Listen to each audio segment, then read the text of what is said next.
Dear students, you knew what the darkling thrush is about, what the poet want to say by this poem. What does he want to give the message? Yesterday you knew what was the outline of this poem. Now I am going to start this stanza. Stanza 1. I leant upon a coppice gate. The poem describes an intense cold day, very severe cold. It was very severe cold on that day. An intense cold day which is fast dying.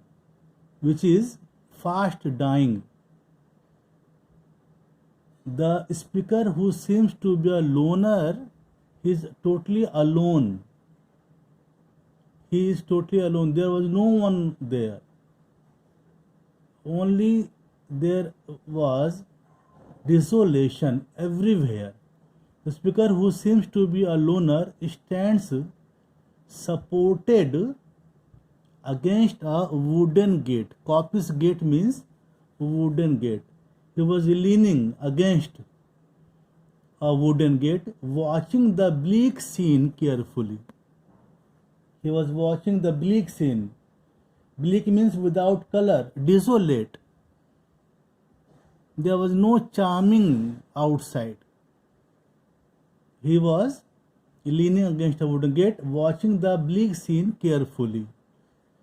Winter is drawing to its close. Winter is drawing to its close. The light of the sun is waning fast. The thick, tangled stems of the climbed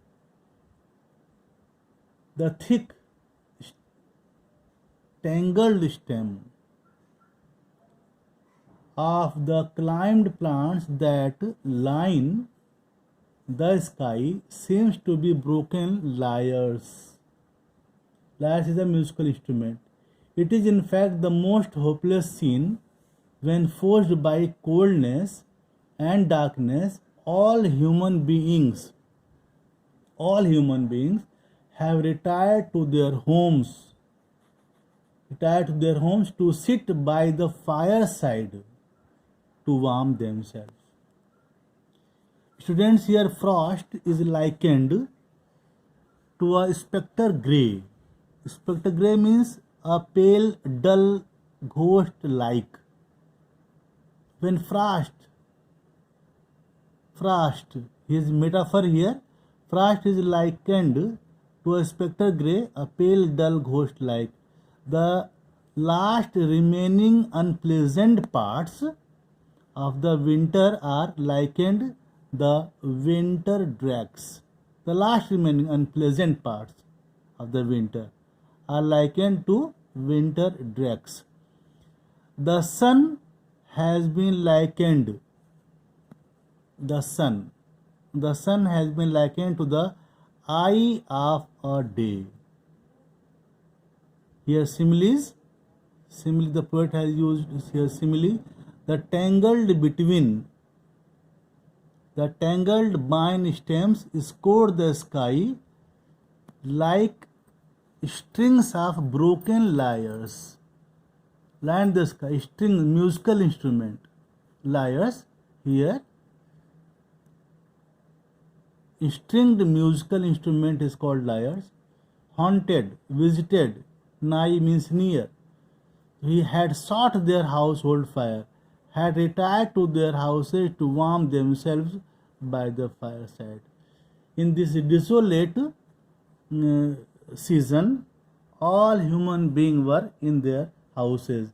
It is important to keep in mind that the speaker does not include himself among all mankind. He thinks that he is different from the other human being. It is only the who is present on the desolate scene. He is only who is present on the desolate scene, bleak scene.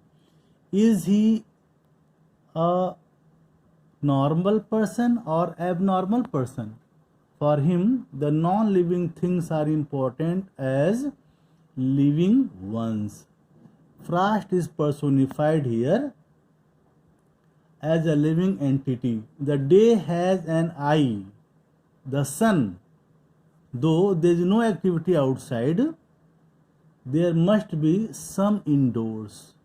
Though there is no activity outside, due to bleak season, due to bleak winter season, desolation everywhere, but the activity is going indoors. There must be some indoors.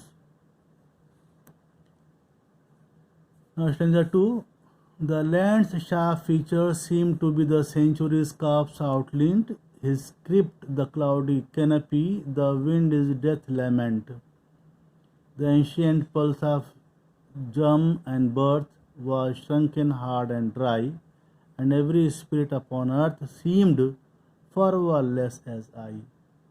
This is the crux of the poem, students. We come to know that the century, the 19th century, I have already told you, I taught yesterday, the 19th century had come to a close. The sharp feature of lands seemed to be the century's dead body, which is laid out for burial. The speaker looking at the clouds,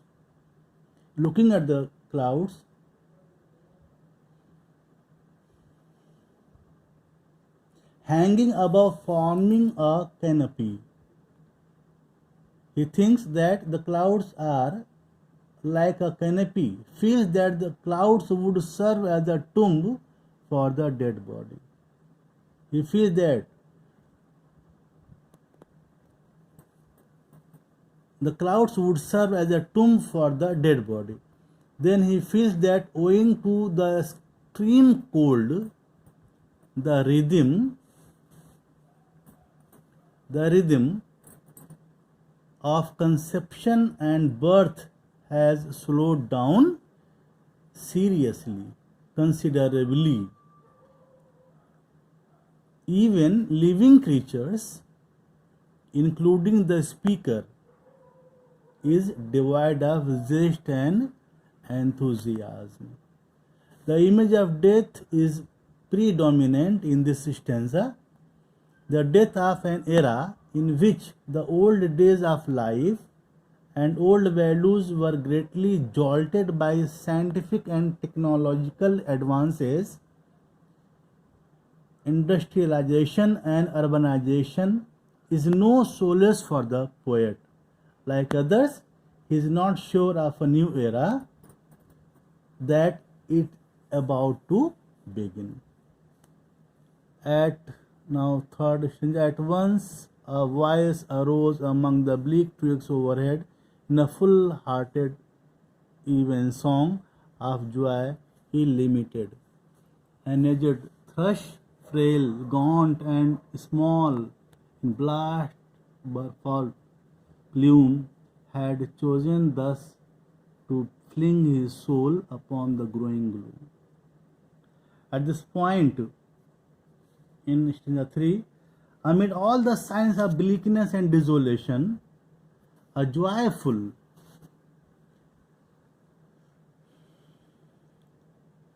voice from among the leafless branches arises. He listens a very joyful voice among the leafless branches. The sound arises from the leafless branches. This is the evening song overheard, evening song by a thrush hidden somewhere. It is a weak, aged bird whose plumes have been battered by the storm.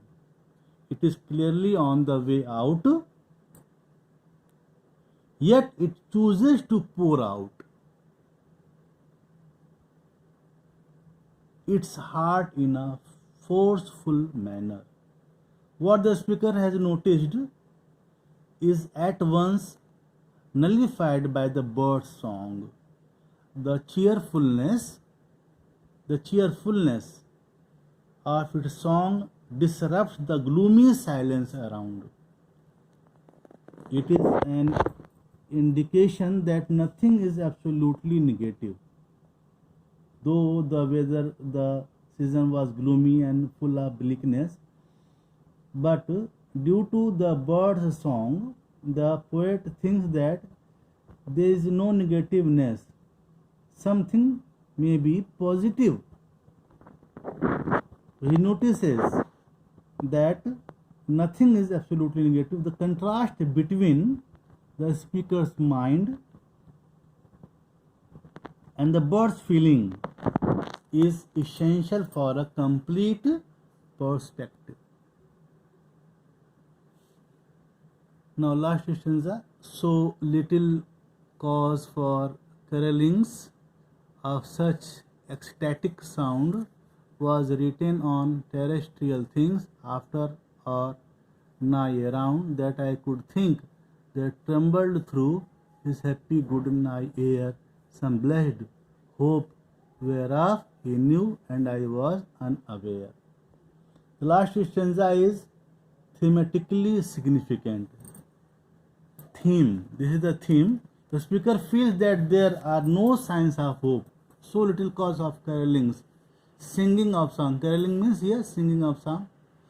And ecstatic means unlimited joy. Terrestrial, earthly. You must know the meaning.